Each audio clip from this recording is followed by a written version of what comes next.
is number 1. Notre Dame with a miracle win as the clock going in. Notre Dame has scored. Bob, you guys have forced a lot more turnovers through 4 games this year than you did last season. Is that something you've worked on in the offseason? How do you try to take that next step as a defense? It is. You know, we've continued to maintain the same core beliefs and the same defensive ideologies that we've had since we've gotten here. Over time, consistency, maturity of the players, obviously the expectation is that they continue to improve on the things that we're working on. So we're working on it, we've continued to work on it, they're improving at it. As the players, just sheer physics, as the players become bigger, faster, stronger over time as they mature or through the recruiting and the collection of talent, there also becomes a little bit better clock in the head of the opponent quarterback. So partner with the emphasis and partner with the focus on the players and the diligence of them in film study and in practice, and then also just the sheer physics of a pretty stout front creates some ball disruptions. Talk about Stephon Tuitt. What kind of competitor is he, and what does he bring to your defense? Stephon, he's got some unique tangible traits. Number one, so we'll talk about the tangible traits. He's a large, long player who's physically strong.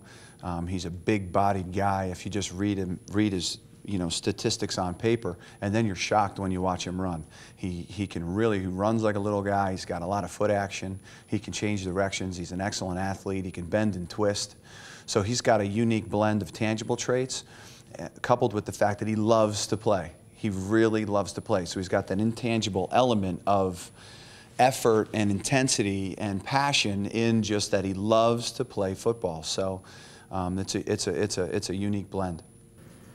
Bob, I mean, was that how he was right out of the gate and when you first had him on campus? And how has he evolved? Where are you seeing the most maturity with him? He was always like that. I remember watching him as a player in high school at his practice.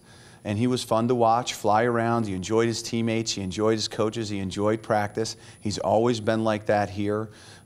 Again, obviously, tangibly, he's always been a tangibly gifted young man. What's changing is that he's starting to learn how to play fundamental defensive football and play within a system and play amongst 10 other guys. So those are things that he's maturing in his game. Back to the turnovers.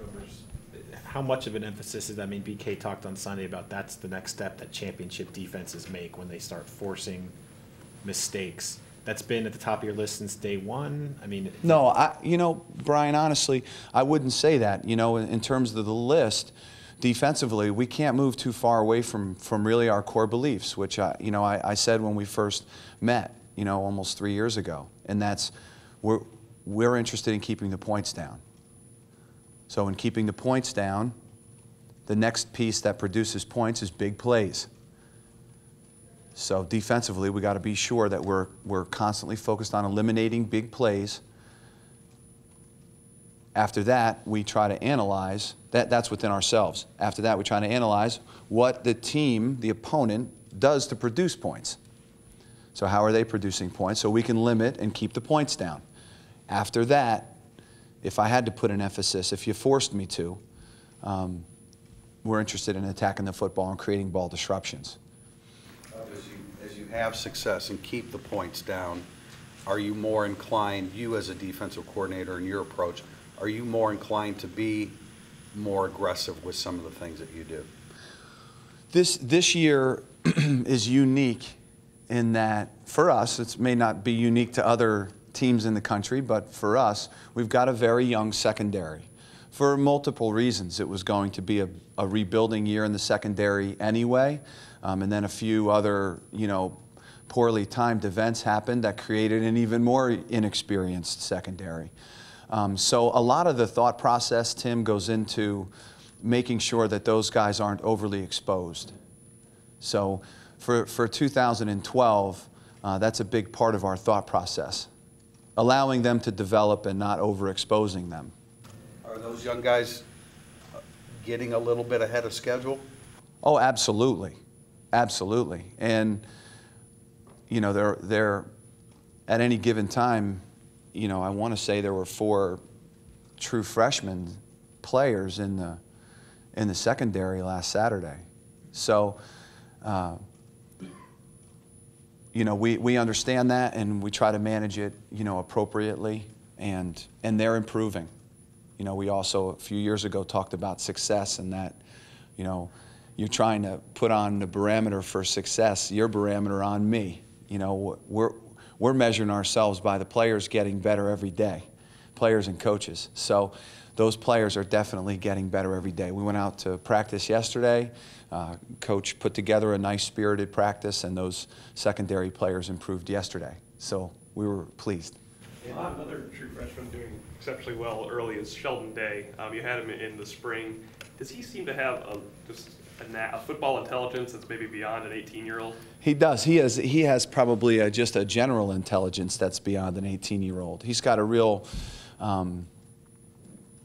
gosh, I don't know how to say it. It's almost a little fluffy for this kind of venue, but he's like got an old soul. You know, he's very mature. He's a very mature young man. In fact, it's hard to even think of him as a first-year player. So many times we'll be listing as coaches, boy, this first-year player's doing that, and this first-year player's doing this. And we'll leave Sheldon off the list altogether because he's so mature and so productive in the practices and in the scrimmages and in the games and carries himself like an upperclassman player. It's easy to forget about him, you know, but you're exactly right. He's got a very mature demeanor, and he's a fine young man. When Lowood got hurt, what did you see in Kavari Russell and said, okay, there's going to be our guy? Kavari has a very you know, strong love for the game and competition. He's got enough of an ego and swagger to not allow the little hiccups that come to reshape his whole mental framework. So he's got enough love for the game and competitiveness and you know, ego to maintain a healthy balance out there on the perimeter when the game's on the line.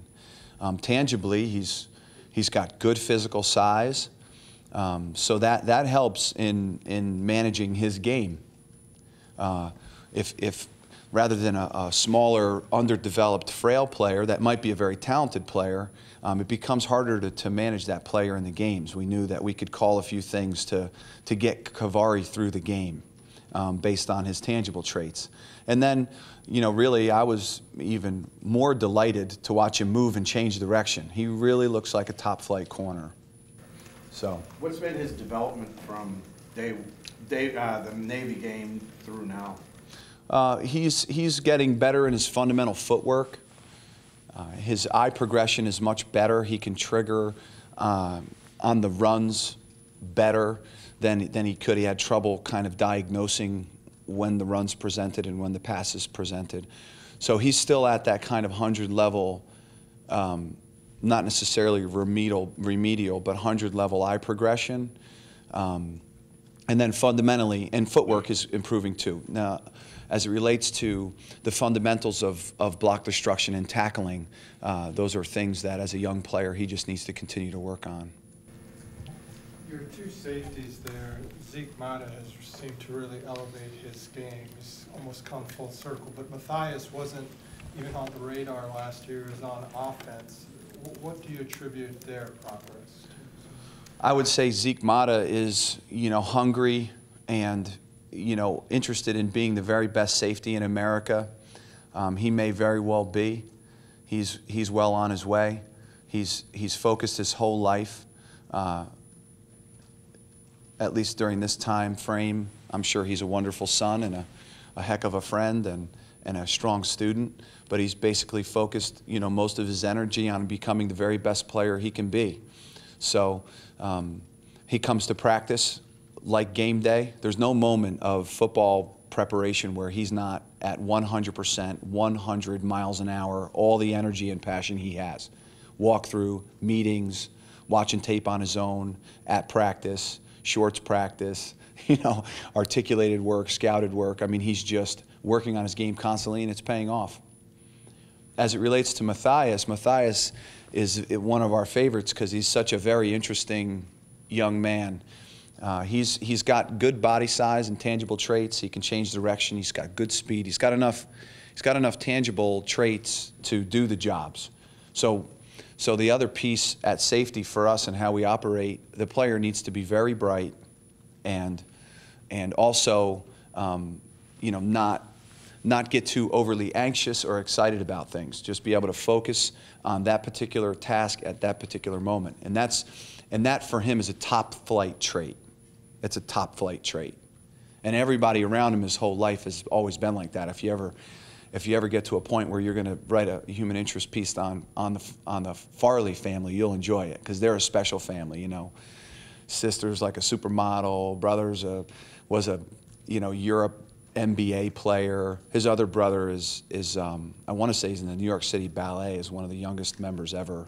So as far as Matthias is concerned, he's really not doing anything special, you know.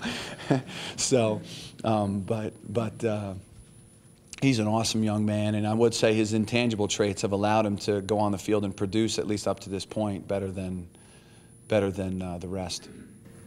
Coach, there was a buzz about your front seven before the season, and it's really kind of mushroomed into a pretty big national awareness. A lot of national media talking about it. As a coordinator, do you need to manage what's happening around the guys, or do they kind of have the personalities where it really doesn't need to be managed, that kind of hype around?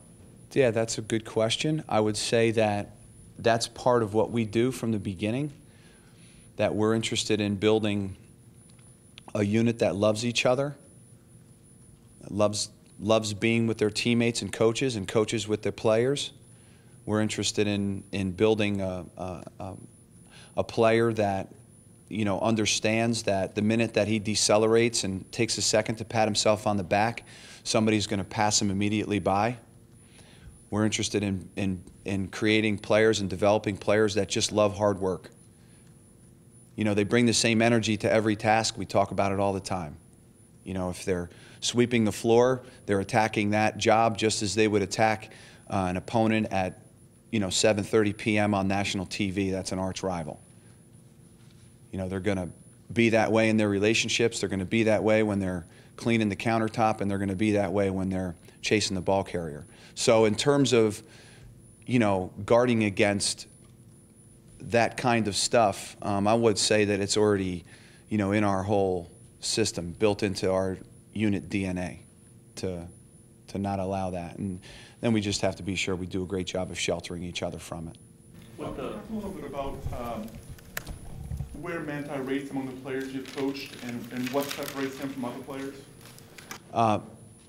I would say that Manti is the finest football player in America, all positions, all teams in college, and that he's the best football player that I've personally coached.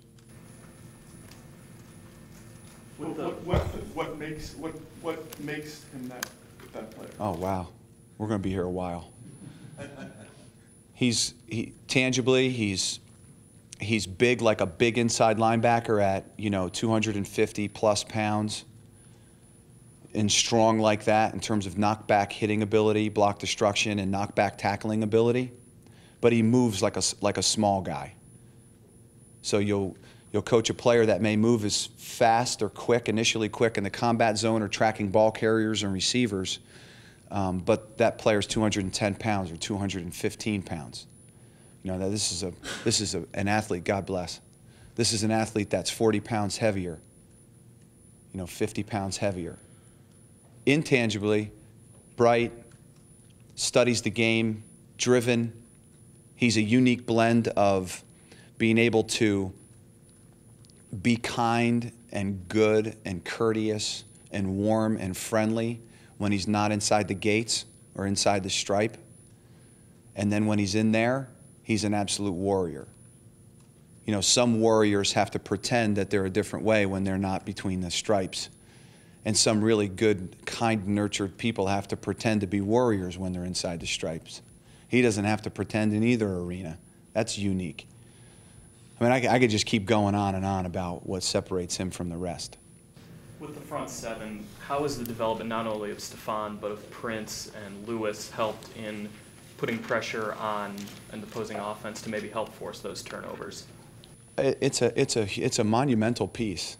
The players are, you know, the opponent quarterback has to have a clock in their head, or they have to make a decision to protect the player, which sends less guys out. I mean, it's either coming out fast, the routes have to coordinate with that, or they have to make decisions to go to more explosive plays and protect with more, and that sends out less. So the whole dynamic of even planning against the plays that you're going to face is different when you have a menacing front.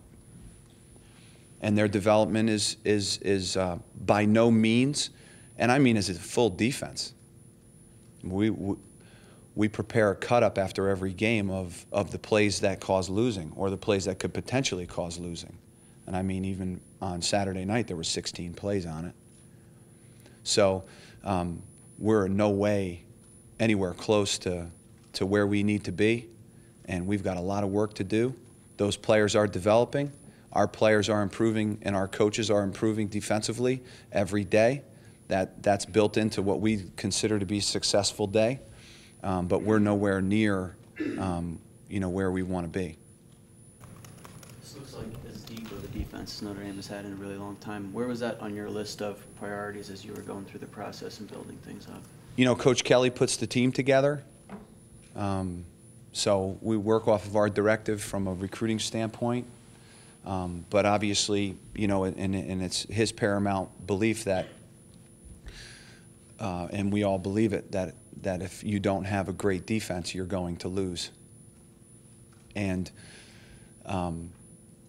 so personnelling the defense and defensive recruiting is a big deal. And then we have a clear vision of our system that we created and the types of players that need to be in that system, and we really don't come off that. We stick to it. Are you where you want to be depth-wise as far as having interchangeable parts for a lot of these positions at this point? I would say yes and no. You know, we're interested in you know, improving the perimeter profile in this next group and continuing to add to the other spots. But they're all going to, you know, basically look the same.